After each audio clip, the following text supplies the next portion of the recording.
Hello YouTube, my name is Mike. I have a rather eclectic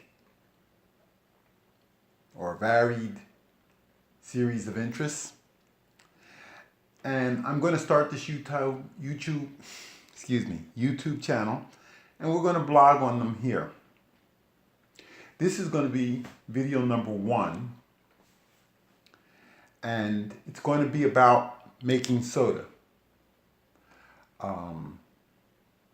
Today we're going to make grape soda. Soda is really, really easy to make. I have about $100 worth of equipment. The most expensive part is this canister. The canister you buy from your local welding supply.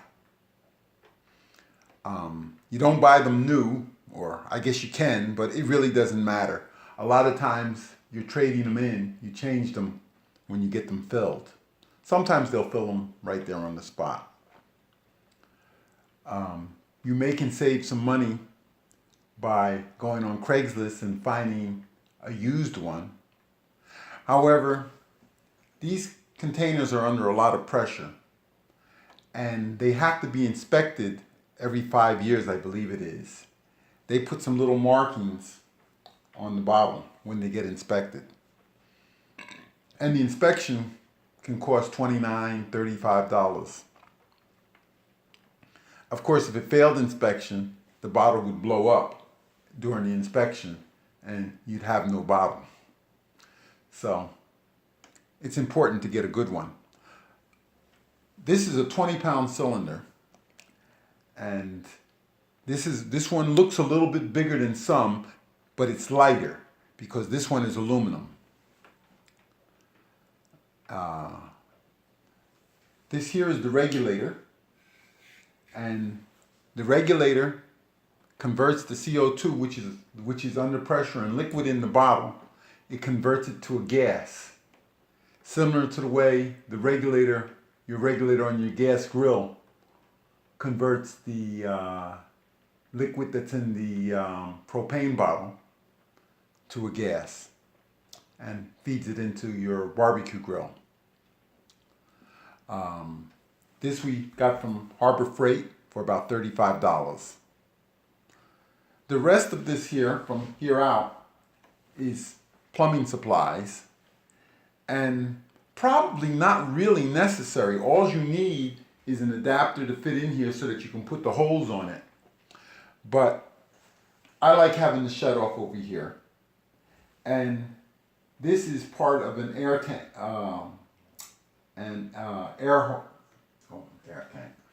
a compressor setup. It allows me to take this on and off. Not necessary at all, but I like to take it off because sometimes I like to run a little water through the holes. In case you get some liquid in here, I like to be able to rinse the holes out. The first thing we're going to do is sweeten the water.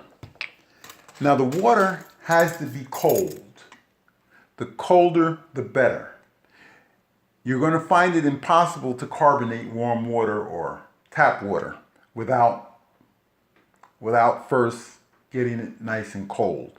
Sometimes I'll even put it in the freezer for an hour if it's already been in the refrigerator, or like 3 hours, I'll put it in the freezer if I'm taking it right out the tap. I'll let it, if I get just a little bit of ice on the outside of the bottle, when it just begins to freeze, it works really well. However, this is just right out the refrigerator. It's been in the refrigerator about 2 days, so overnight I'm sure would have been enough.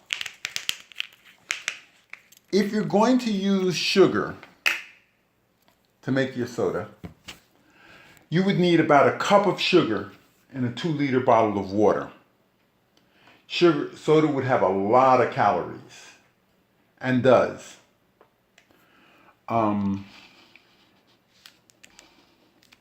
If you're going to use sugar, I would put the sugar in the bottle while the water was warm. I wouldn't even put cold water in there. I'd put warm water in there and let it dissolve good before I refrigerated it. Your other alternatives are, this is sucralose, I'll tell you about that in a minute. And this is grape juice, or you can use any kind of juice. You can buy syrups that make soda. If you want something like cola, that's probably about the only way you're going to make it is to buy the syrups. And then you don't have to worry about sweetening it at all. But you can, if you want to, you can buy SodaStream syrups. They'll work. Probably one of the best places to buy those would be Bed Bath & Beyond. Or you could go to any restaurant supply. They would have syrups. You'd probably have to buy a gallon of each flavor in a restaurant supply. You could look on YouTube. You might find some smaller. I said YouTube. You could look on eBay. You might find some smaller quantities available for sale. But the way I make it, I just use fruit juice. I bought these off of Amazon, and I bought them especially for the sucralose. This sucralose is the sweetener that they use to sweeten Splenda. It's about 600 times sweeter than sugar. It has almost no aftertaste. To me, it tastes much better than the Splenda does, because the Splenda uses a bulking agent, okay, so that there's something in the bottle. They put so little in there that they put these bulking agents in there, and the bulking agents have taste. This is about, it says a dash. I think it's about 1/8 of a teaspoon. And that's all it's going to take to sweeten that. It almost doesn't require mixing. It dissolves right away. Then I squeeze the air out of the bottle. I squeeze out as much as I can. Maybe I don't bring it right up the top. I don't really, oh, that's the wrong thing. I don't really want it to overflow. And then I put this special cap on it.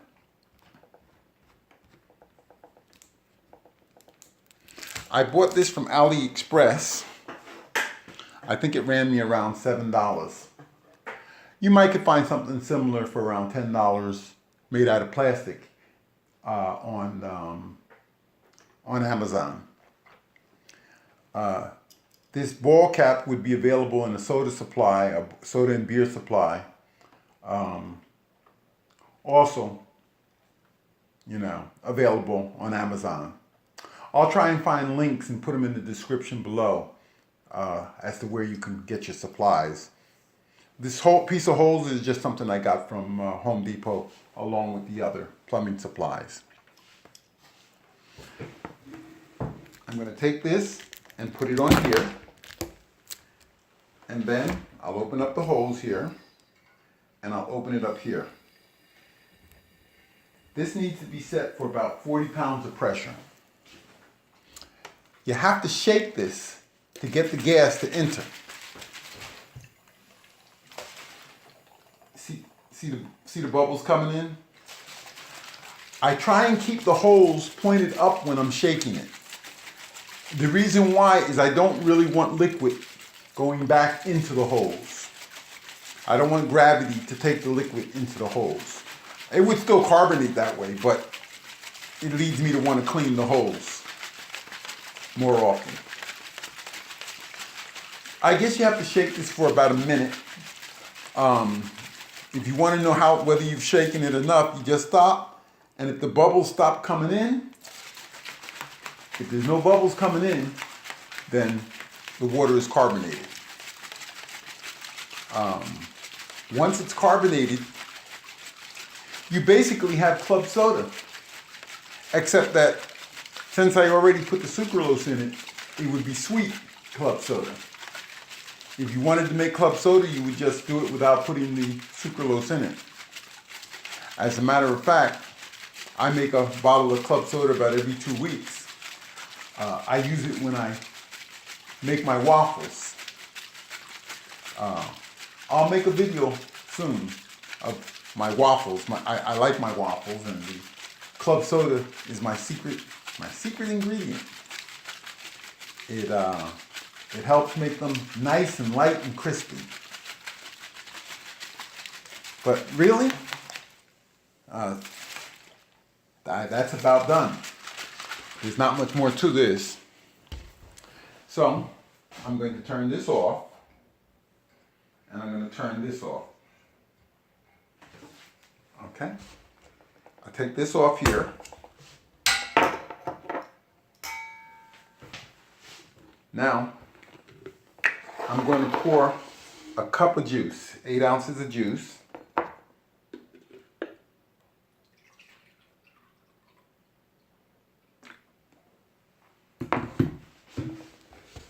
Take this off the bottle.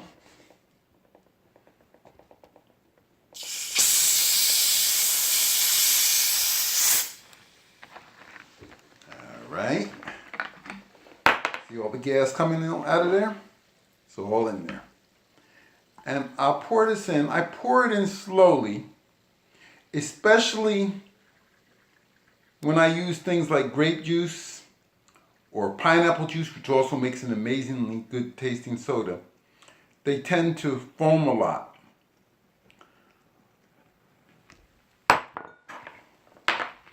And it makes it take longer to get the juice in because I have to wait for the foam to go down.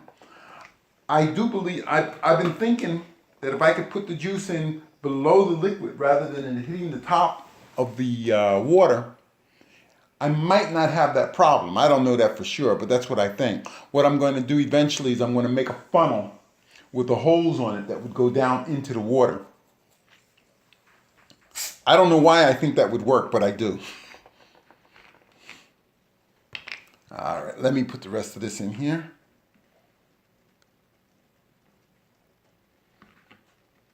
There we go again.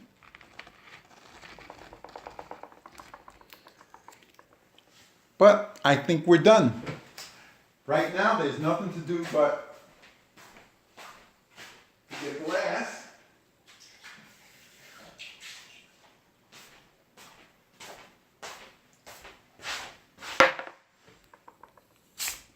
Pour ourselves some soda.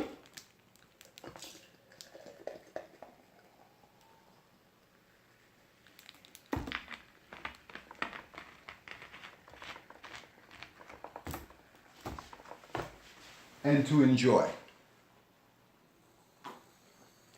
That is good. Should have gotten some ice, but ice tends to make it foam a lot. Here's to you, YouTube.